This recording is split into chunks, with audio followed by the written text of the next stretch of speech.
everybody. For those of you that are suffering or have been diagnosed with vitamin D deficiency, I feel sorry for you. Nobody ever in the world should envy you, because it is a horrible, horrible thing to have to deal with. Right, now, what I wanted to do was to just talk about my experience with vitamin D deficiency and talk about my recovery and that kind of thing. I'm currently 1 month in to a 3-month, what do you want to call it, a 3-month recovery, if you want to call it that. I've been given Acifurol, so I don't know if anyone's actually familiar with that. You can just see if you can. I've been given Acifurol to take every day. It's a 10,000 IU, so it's 10,000 units I'm taking on a daily basis. It's obviously a high strength one. And yes, so I'm 1 month down. I've got 2 months to go on that until my doctor then says he's going to do a blood test just to see that it's working and my levels are going back up as they need to, because it's a horrible thing to deal with. And those of you that have it will know. I'm just going to briefly go through, you know, my whole process with dealing with vitamin D deficiency. I had, before I was diagnosed with it, I had the symptoms for about 2 to 3 months, I would say. It was very, very tough time, and my symptoms developed quite rapidly, and I'd have new symptoms sort of creep in here and there, and I just felt like I was dying, I must say. It's horrible, it's not a nice thing to go through, and I know how people feel when they feel that there's no light at the end of the tunnel when you deal with it. Because it just sounds like something silly. Oh, I've got vitamin D deficiency, but it's actually like a killer. It's not nice, it's not the best. I wouldn't wish it on my worst enemy. So about 3 to 4 months ago, I started developing these symptoms. It began with brain fog. So I had severe brain fog. I used to always feel like disjointed, like I wasn't real. It sounds so weird, but you just feel like everything's slowing down, and you're just confused, and it's like a mental kind of clogged upness, if you want to, if that's a word. It just feels like there's something going on basically up there, and it's sort of making you feel like you're not, you know, in the world anymore. It's horrible. So anybody that's dealt with brain fog, you would understand when I say this thing is not nice, and I still occasionally get the odd episode, but it's definitely not of the level that I was getting it before. So I had extreme brain fog, and then I would have a really heaviness of the head. It used to feel like someone was filling my head up with a jug of water, and I just feel like I'm carrying so much weight on my head, and my head's not that big in comparison to my body, so I knew that my head wasn't growing or something. It was definitely something was going on up there, and I was just getting really concerned with my health. It progressively got worse. I would get shortness of breath, palpitations excessively, and at the time I was working and commuting to work as well, and it was just horrible going back and forth and having these symptoms and just having to deal with it. And you know, I used to always feel like something was going to happen, like I was going to have an extreme attack or die or something like that. So I'd always be like on edge, and you'd always feel on edge. You'd have this natural feeling of being just on the edge. It was horrible. So that's how my symptoms began. And I think then there was one particular day when my hands sort of clammed up, and I was walking, and my hands they started hurting, and they were really tight, and the whole side of my body then started feeling really weird, and I was like, oh my gosh.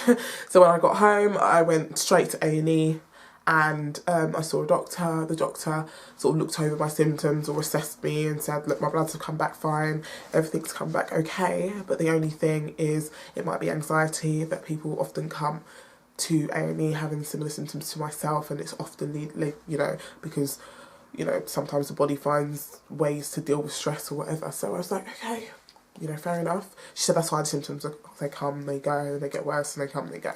So I was like, okay, maybe I'm just doing too much, and whatever. So that was fine. And then it just progressively started getting worse. My shortness of breath was just horrible. It was interrupting with everyday stuff. So I booked an appointment with my GP, spoke to my GP about the symptoms that I was getting, and he come to the conclusion again that it was anxiety. Said that I should just go take it easy, see how it is, and come back in a couple of weeks if it's not better. So again, it got worse. The shortness of breath, the palpitations, the heavy head, the tiredness. just the sheer, you just like lack inspiration to do anything at all, because you just feel like you just don't feel well from inside out. It's not even like there's anything physically wrong with you. You just start to not feel yourself and not feel well in yourself, and you notice that you just don't have the energy and the strength and the desire to do things anymore, because you're just like, ugh. So I booked another appointment. This was a couple of weeks after, and I saw another doctor, and the doctor said that, again, anxiety, that it will go over time and I should just take it easy, do some fun stuff to take my mind off of it. And I was just like, oh my gosh, because I tried doing fun stuff, I just don't have the inspiration to sort of walk around shopping like I used to do. So I, again, I think I went to the doctor again after that, a few weeks after that, and this doctor gave me some antidepressants, so I should go take them, see how I feel for a while, because he feels like it's probably, you know, getting out of hand. Obviously I can't control it, so he gave me those, but I did not take them because I knew that I didn't have issues that needed treating with antidepressants. I knew that it was definitely something was wrong. I just know my body, and I knew something was up, and whatever it was scaring me. And the thing with me is I'm like a Google maniac, so every symptom I got is like straight on my phone googling, oh my gosh, I'm going to die. It's like everything flashes up that's bad. You sort of think you have this, you have that, you know, you read other people's symptoms on forums and you're like, oh my gosh, you know, sorry, and maybe I have this massive illness or disease and I'm going to die and everything's going to be horrible. So I used to always do that. I still do sometimes, but it's definitely not as bad. So I again, you know, the antidepressants thing, I didn't take them, so months went past and I started to get a really bad, like, when I say tiredness, it was just ridiculous, like chronic fatigue, absolutely chronic. It was ridiculous. I just didn't have the energy to do anything at all. Like walking up the stairs was like, ugh, for me, and like just lifting my legs, everything was just so much work and so much effort. And I would sleep at like, God knows what time, like really early, and I'd wake up really late, and it was just disrupting everything that I was doing. So I went through that period of time, and then it started to sort of affect my muscles. I knew, and I felt my legs, and I just felt like they were going to jelly. And there was one particular night when I was sleeping, I felt from my toes going up to my legs that they were just getting really heavy, almost like, again, like they were filling with water, and the heaviness came with a sort of dull pain. And I started getting muscle pains in my body and aches in random places, and it was just horrible. And walking just became an issue. It was hot, not a nice time. I thought my legs were going to just give way and I was never going to be able to walk again. I'd have like half body tingling, so like literally half of my body would go numb, and then you get like pins and needles feelings, and then it would go, and then it would come back, and then it would go, and I was just getting so worried, like what is going on? My legs, you know, they're not working anymore, my body's not working, and I panicked. I did. I went to the GP again, I think it was. They sent me for blood tests again. Blood's come back clear when I called, and I was just, because I thought, after Googling, I thought maybe it was something to do with my thyroid. They did those tests and come back clear, so I was kind of really gutted, to be honest, when I got the results back and they said there's nothing wrong, because I was just like, I know there's something wrong with me. That definitely needs to be seen to as soon as possible. So yeah, I started putting on weight again, like I was trying to lose weight, and then at that time I started putting on loads of weight, and it was just a horrible, horrible time with the whole numbness and the leg pain, and I had started getting aches. Walking became like an issue, so like the joints were just going. I was like, this is definitely a problem with the whole tingling sensations and all of that. I think I went to A&E at one point, and the man in A&E sort of did an examination on me, and he said he doesn't feel that there's anything wrong with my nerves, so he doesn't think it's anything to do with my brain, that he thinks that I need to just have an intensive blood test done, and they need to look at things like magnesium, vitamin D, calcium, you know, all that kind of stuff. So I went back to my GP. I told my GP, look, I'm not feeling well, my legs are giving way. I went to GP. GP was actually quite insulting, because he then said to me, oh, you know, your symptoms don't correlate, you don't seem to be consistent in how you feel. And I was like, because I'm just, every time I come to you, I can only tell you how I feel, and I know that I have a range of symptoms, but this is how I'm feeling. There's nothing more I can do but explain to you how I'm feeling. And I think he was just looking at me like she's got mental problems. He made me then fill in a form that was for people that are depressed and have, you know, mental issues, and I just felt so insulted that I'm not depressed, and I'm not sad about anything. I just have physical issues, and they're affecting my everyday, you know, the things that I do every day. So it needs to be solved.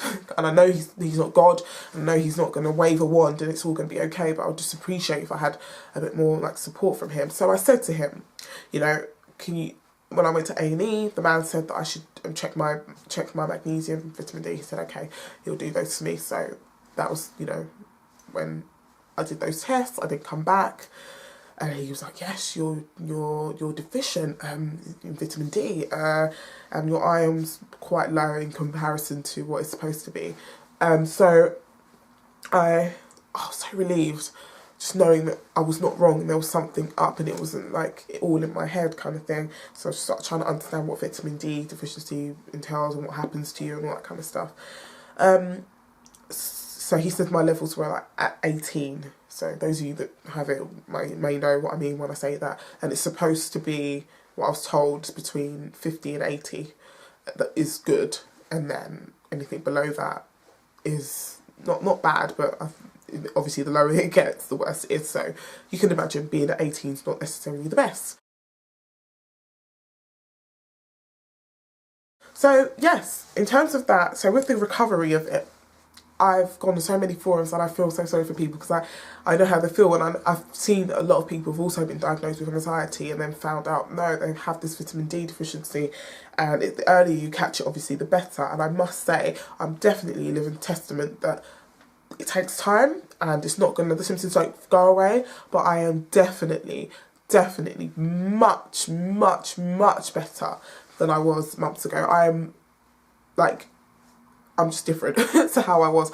I used to not be able to stay up that long, even though now I do get tired after doing, you know, a hard day's work. So I do have to come back. You just have to take it easy, take it take it one step at a time, and it will slowly work. Because one thing that really annoyed me is when I saw that the recovery time is quite long, and you don't just get an easy kind of fix. It's not something that you wave a wand and then it's gone. And this deficiency has caused me sleepless nights, it's caused me tears, it's caused me even just interaction with my family. Like, it's just difficult because I'm in so much pain, and when the pains do kick in, it's like, oh my gosh, and your joints and walking, and it just disrupts you, so you just feel really on edge all the time. So just even feeling better, it's just the most, it's like you'd never think that it's going to get better, but I definitely am much better. I do have the occasional episode where I get a bit of brain fog or I get really tired again. I have had some tingling that's on and off, but it's nothing like what it was before. And I know that obviously if I'm only 1 month into the supplements, but hopefully by, 2 months time it will go down even more, and then by 3 months, hopefully my levels will be back up and I can just deal with it. Another thing that obviously makes it worse in terms of how my body takes in vitamin D is it's been noted that people with colour, so because of my skin tone, I don't actually take in vitamin D easily, so we then find it even more worse being in the UK where there's no sun, and then being my skin tone is just kind of like a battle because you don't really get that much sun, and again, it's just difficult, and every time there is sun, it's obviously going to take me twice as much as maybe somebody else to soak in the vitamin D from the sun. So, yeah, it's been a battle, it's been a struggle, definitely, but I'm so grateful to God for just helping me through this time, because it's been so difficult. I didn't see any light at the end of the tunnel, I can't lie. There was times I just thought, is this going to be me? Am I just going to get progressively worse? And is this going to be it?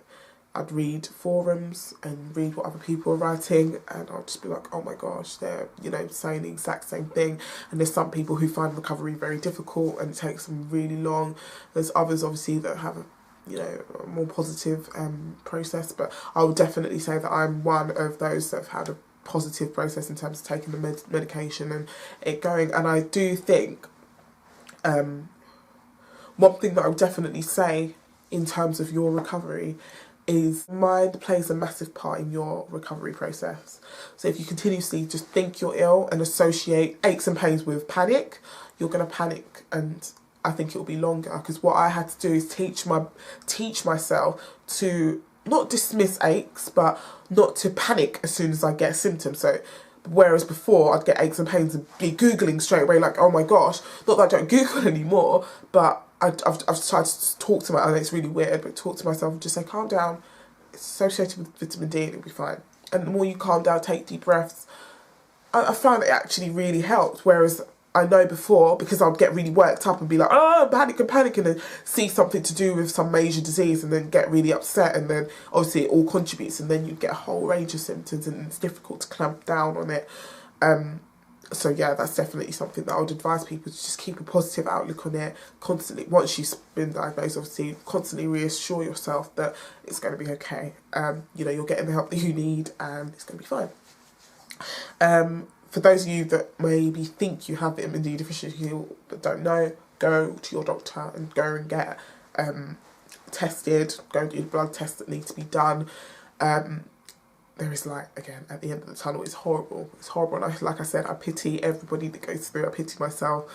Everyone that's had to experience it, the aches and the pains that come along with it, it's not nice. And there's so many other symptoms that you get along with this. And obviously, because the recovery time's really long as well, it can just be like a kind of thing. But again, take it slowly, take it easy, and in all due course, it will be good. So, if you know anybody that maybe has anxiety or has been told that they have anxiety or depression or anything like that, and they're a bit sceptic about it, get them to check their bloods. Magnesium's another thing that could cause loads of symptoms. Vitamin B12, your vitamin D levels, calcium levels, thyroid, everything. Just be proactive when it comes to your health, because I know that when these things are ignored, they can lead to further health complications, and then when it gets to that time, it's just more difficult to deal with it. So the earlier you can catch things, and this, you know, the earlier you can catch things, and the quicker you sort of, and the more proactive you are in terms of finding what's up with you, the better. So don't give up. Take heart and know that there is light at the end of the tunnel. Take your medication on a regular basis if you're on meds.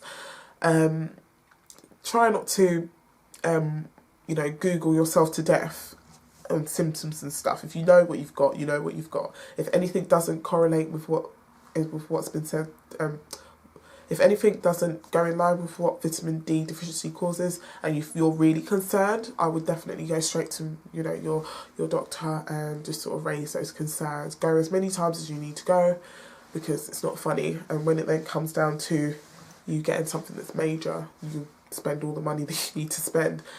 So just do what you need to do now so that you minimise any health issues later. So I will definitely try and keep people posted next month. So when I finished the next course of Acifurol, it's D3 that I'm taking, I will definitely do another video just to sort of keep everybody that's interested, if you are interested, updated on how I'm recovering and where I'm at now. So it's definitely been nice sharing that and getting that off my chest, and it's also good for you that have it to know that you have other people out there that have this and wish you well in terms of quick recovery and stuff like that. So I wish you all a speedy recovery, those that have it, or if you know somebody that has it, I wish you speedy recovery, and I hope that it all goes well. So just eat right, and try to ease yourself back into work slowly. Think positive, keep a again positive outlook on you. Surround yourself with people that are gonna, you know, help you and build you up as well. And just know there's light at the end of the tunnel. So thank you so much for listening to me. Have a lovely day.